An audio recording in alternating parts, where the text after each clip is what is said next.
باپ کو خون پیش کیا گیا، اے باپ میں اپنی روح تیرے ہاتھوں میں سونپتا ہوں۔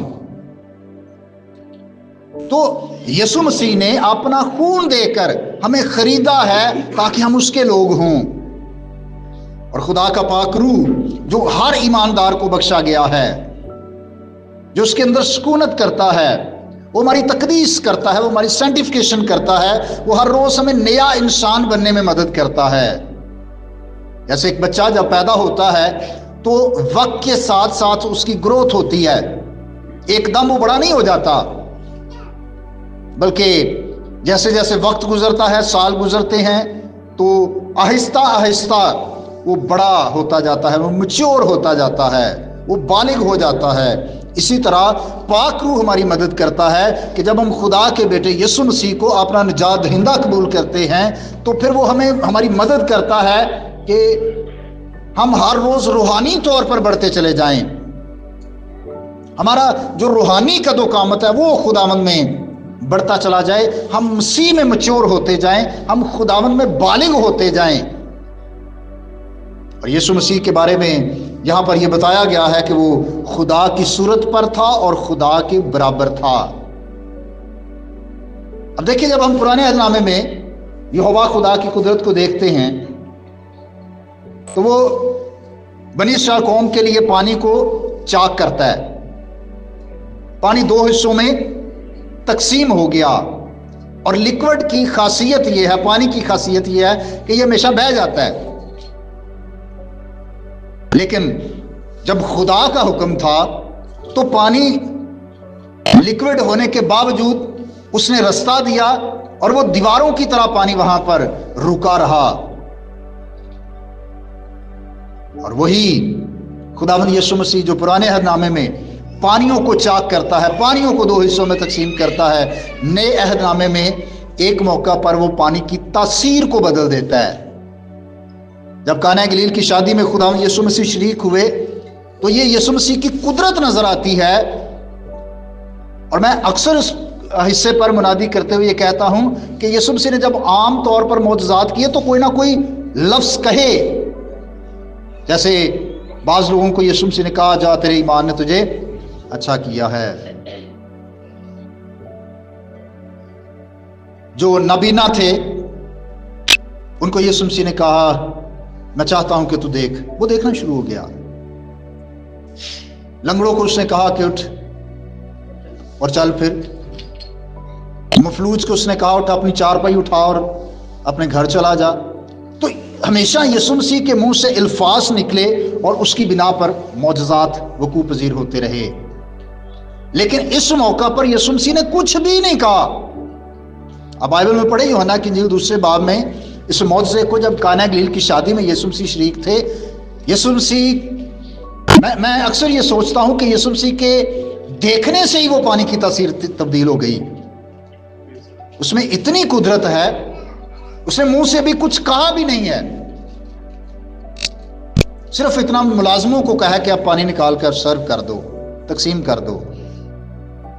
تو وہ جو پرانے عہد نامے میں پانیوں کو چاک کرتا ہے، وہ نئے عہد نامے میں پانیوں کی تاثیر کو بدل دیتا ہے۔ اور پھر جب طوفان کے سبب سے شاگرد اس خطرے میں تھے کہ کشتی میں پانی آ جائے گا اور ہم ڈوب کر مر جائیں گے، تو یسوع مسیح نے ہوا اور پانی کو ڈانٹا، اور وہاں پر بھی پانی یسوع مسیح کا حکم مانتا ہے۔ دیکھا، وہاں پر بڑا امن ہو گیا۔ جو لوگ اس گلیل کی جھیل پر گئے ہیں انہوں نے دیکھا ہے اور اس کے بارے میں وہ واقفیت رکھتے ہیں۔ کافی بڑی لمبی چوڑی جھیل ہے، وہ کہتے ہیں کہ کبھی کبھی ہواؤں کے سبب سے اس میں 8 سے 10 فٹ اور 12 فٹ بلند پانی کی لہریں بھی اٹھتی ہیں۔ حالانکہ یہ جھیل ہے، عام طور پر جھیل جو ہوتی ہے وہ بڑی نارمل ہوتی ہے، اس میں بڑا امن ہوتا ہے۔ اگر ہم دیکھیں پاکستان میں جو جھیلیں ہیں وہ بڑی ایسے نارمل سی، ہمیں اس کا پانی ہمیشہ نارمل رہتا ہے، لیکن یہ جو گلیل کی جھیل تھی اس میں بعض اوقات بڑی بڑی اونچی لہروں والا طوفان آتا تھا، لیکن جب یسوع مسیح نے حکم دیا تو پانی ایک دم ساکت ہو گیا اور بڑا امن قائم ہو گیا۔ وہ جو پانیوں کو چاک کرتا ہے وہ ایک موقع پر پانیوں کے اوپر چل کے دکھاتا ہے، اور نہ صرف خود چلا بلکہ پترس کو بھی اس نے یہ وقتی طور پر اختیار دیا کہ وہ پانی پر چل سکا۔ یہ ہمیشہ کے لیے نہیں تھا کہ پترس بعد میں بھی چلتا رہا، یہ وقتی طور پر یسوع مسیح نے سے کہا کہ ٹھیک ہے آ جا۔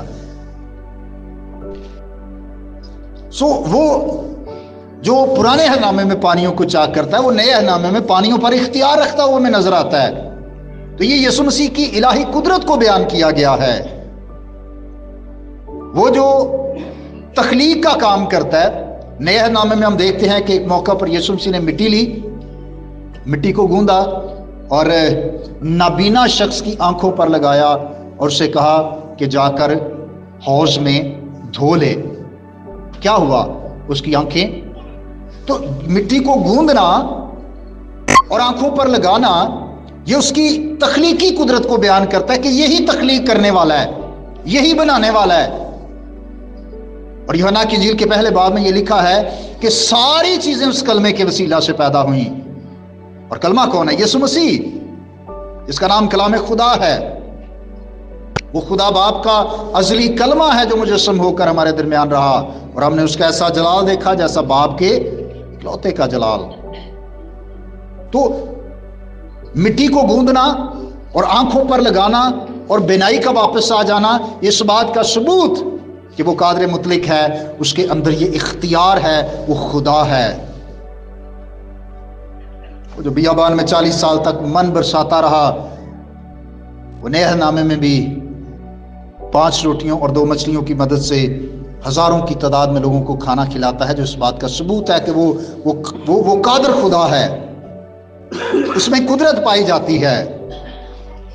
لیکن 7ویں آیت ہمیں یہ بیان کرتی ہے کہ اس نے اپنے آپ کو خالی کر دیا، یعنی وہ جاہ و جلال، وہ شان و شوکت، وہ تخت جو آسمان پر باپ کے پاس اس کو حاصل تھا، اس نے اس شان و شوکت کو چھوڑ دیا۔ قدرت اس میں سے ختم نہیں ہوئی، وہ کوئی تخلیق نہیں تھی، وہ کوئی خلق شدہ شخصیت نہیں تھی، بلکہ وہ تخلیق کرنے والا تھا، لیکن پھر بھی اس نے اپنے آپ کو کیا کیا؟ خالی کر دیا۔ قدرت اس کے اندر موجود رہی، لیکن جو آسمان پر اس کا جاہ و جلال تھا وہ اس نے ختم کر دیا، اور زمین پر آ گیا۔ زمین پر شاگردوں کو ایک وقت میں یہ شرف حاصل ہوا کہ وہ یسوع مسیح کو اس روپ میں دیکھیں جو آسمان پر ہے، جب پہاڑ پر یسوع مسیح کی صورت تبدیل ہوئی۔ تو یسوع مسیح نے اس شان و شوکت کو، اس جاہ و جلال کو چھوڑا تھا، اس لحاظ سے اس نے اپنے آپ کو خالی کیا۔ اور پھر اس کا تجربہ یوحنا عارف کو بھی ہوا جب اس نے پتمس کے جزیرے میں یسوع مسیح کو جلالی روپ میں دیکھا، اور مکاشفہ پہلے باب میں وہ یسوع مسیح کی تصویر جو پیش کرتا ہے اس کی جلالی شکل و صورت کی تصویر ہے۔ لیکن یسوع مسیح نے اس جلال کو، اس شان و شوکت کو، اس کو چھوڑا اور انسان بن کر اس دنیا میں آیا۔ لکھا ہے کہ خادم کی صورت اختیار کی۔ اب انسان بن کر آیا ہے تو وہ کوئی بڑا امیر انسان بن کر نہیں آیا، وہ بڑا کوئی جرنیل قسم کا انسان بن کر نہیں آیا، وہ بہت زیادہ زمینی اختیار رکھنے والا انسان بن کر نہیں آیا، وہ بہت زیادہ دولت مند انسان بن کر نہیں آیا، بلکہ خادم کی صورت اس نے اختیار کی۔ خدا نے کیسر اگستس کو استعمال کیا، جو غیر قوم شخص تھا، کہ وہ کلام کی پیشن گوئی کے پورے ہونے میں مدد کرے۔ خدا کسی کو بھی استعمال کر سکتا ہے، غیر قوموں کو بھی خدا استعمال کر لیتا ہے۔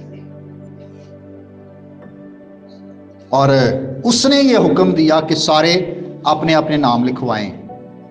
اب چونکہ وہ ایک ملک کا حاکم ہے، بہت سارے ملکوں پر ان کا قبضہ ہے، اور ان کی جو خواہش ہے کہ ہم لوگوں سے ٹیکس کلیکٹ کر سکیں، اس لیے ہمیں پتہ ہو کہ کتنے لوگ ہیں اور کہاں کہاں کے رہنے والے ہیں، تاکہ ہمارے پاس مردم شماری ہو کے نمبر آ جائے آبادی کا پتہ چل جائے کتنے لوگ ہیں ہمارے تابع یا ہمارے انڈر ہیں.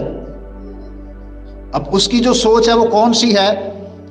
سیاسی، اکنامکلی ایک طرح سے اس کی سوچ ہے کہ ٹیکس ہم وصول کریں. لیکن خدا اس لیے اس کے دل میں یہ خیال ڈالتا ہے تاکہ وہ پیشن گوئی پوری ہو جو یسوع مسیح کی پیدائش سے 500 سال پہلے میکا نبی نے کی تھی 5ویں باب کی 2 آیت میں کہ اے بیت لحم افراتا، تو یہودا کے حاکموں میں ہرگز سب سے چھوٹا نہیں ہے، تجھ میں سے ایک سردار نکلے گا جو میری امت اسرائیل کی غلبانی کرے گا. 500 سال پہلے جو پیشن گوئی پوری ہوئی تھی اب اس کا بھی پورا ہونا ضروری تھا. اور راست باز یوسف اور مقدسہ مریم یہ تو کسی دوسرے صوبے کے ایک اور شہر میں جس کا نام ناصرت تھا وہاں پر رہ رہے تھے، لیکن خدا نے اس کو استعمال کیا، اس نے حکم جاری کیا اور پھر یوسف کو اور مقدسہ مریم کو اب ناصرت کو چھوڑنا پڑا تاکہ وہ بیت لحم میں جائیں اور نام لکھوائیں. اور اس طرح سے خدا کا کلام بھی پورا ہوتا ہے. اور ہم جو انسان آج کہی ہوئی بات کل بھول جاتے ہیں، خدا 500 سال پہلے کہی ہوئی بات بھی خدا کو یاد تھی. 500 کیا، اس سے پہلے جو 700 سال پہلے یہ سایہ نبی کی معرفت پیشن گوئیاں کی گئی تھی وہ بھی خدا کو یاد تھی. اس سے بھی پیچھے چلے جائیں تو 4000 سال پہلے جو باغ عدن میں پیشن گوئی کی گئی تھی وہ بھی پورا ہونا ضروری تھی کہ عورت کی نسل سے جو پیدا ہوگا وہ ابلیس کے سر کو کچلے گا. تو خدا کا کلام ہمیشہ پورا ہوتا ہے. خدا اپنے باتوں کو، اپنے کلام کو، اپنے وعدوں کو بھولتا نہیں ہے. یہ ہم انسان ہیں جو خدا کے ساتھ کوئی وعدہ کرتے ہیں، 1 مہینے بعد بھول جاتے ہیں کہ ہم نے خدا کے ساتھ کیا وعدہ کیا تھا. انسانوں کے ساتھ وعدہ کرتے ہیں، کوئی بات کرتے ہیں، بھول جاتے ہیں کیا وعدہ کیا تھا. لیکن خدا وہ نہیں بھولتا، اور خدا نے ایسے حالات بنائے تاکہ وہ یہاں پر آئیں. اور پھر جب وہ وہاں پر پہنچے تو ہم سب کو پتا ہے کہ کوئی بھی آرام دہ جگہ ان کو میسر نہیں تھی جہاں پر وہ آسانی سے اس ساری تکلیف کو برداشت کر سکیں اور یسوع مسیح کی پیدائش ہو سکے. سرائے میں ان کے لیے جگہ نہیں تھی، مجبوراً ان کو جانوروں کے استبل میں رہنا پڑا. اور پھر جب خداوند یسوع مسیح پیدا ہوئے تو ایک ایسی جگہ جہاں پر گندگی ہے، بدبو ہے، جانور ہیں، ایسی جگہ پر یسوع مسیح کی پیدائش ہوئی. اور پھر پیدائش کے بعد یسوع مسیح کو کپڑے میں لپیٹ کر کھرلی میں رکھ دیا گیا تاکہ جو نو مولود بچہ ہے جو پیدا ہوا ہے اس کو ہیٹ بھی ملے. اکثر جو لوگ گاؤں کے رہنے والے ہیں ان کو تجربہ ہے کہ جہاں پر جانور باندھے جاتے ہیں اور خاص طور پر جس کمرے میں جانوروں کے لیے خوراک، بھوسا یا توڑی رکھی جاتی ہے اس کمرے میں اتنی ہیٹ ہوتی ہے. آپ کبھی اگر کسی کو تجربہ ہوا ہے یا نہیں تو آپ تجربہ کر کے بھی دیکھ سکتے ہیں. وہاں پر سردیوں میں بھی آپ کو کسی طرح کی کوئی ہیٹ کی ضرورت نہیں پڑتی، اس کمرے میں بہت زیادہ ہیٹ ہوتی ہے جہاں پر توڑی یا اس طرح کی خوراک جمع کی گئی ہو. تو خداوند یسوع مسیح کو طبعی طور پر وہ انسان بن کر اس دنیا میں آئے تو کوئی سہولیات ان کو میسر نہیں تھی. آج ہم دیکھتے ہیں جب سردیوں میں بچے پیدا ہوتے ہیں اور جس خاندان میں بھی جائیں وہ کوشش کرتے ہیں کہ جس روم میں چھوٹے نومولود بچے کو رکھا جاتا ہے اس کو اچھے طرح سے اس کمرے کو گرم رکھنے کی کوشش کی جاتی ہے تاکہ بچے کو سردی نہ لگے. لیکن خداوند یسوع مسیح کی پیدائش پر مقدسہ مریم کو، راسبا یوسف کو کوئی ایسی سہولت میسر نہیں تھی. اس لیے انہوں نے مسیح خداوند کو جو انسان بن کر دنیا میں آیا کپڑے میں لپیٹ کر جانوروں کے چارہ کھانے کی جگہ پر چرنی میں یعنی کھرلی میں رکھا. اور یہ اس کا ایک پیار ہے انسان کے ساتھ کہ وہ اگرچہ خدا کے برابر تھا، اس میں قدرت تھی، اس میں اختیار تھا، لیکن اس کے باوجود اس نے اپنے آپ کو خالی کر لیا اور خادم کی صورت اختیار کی اور انسانوں کے مشابہ ہو گیا. کیونکہ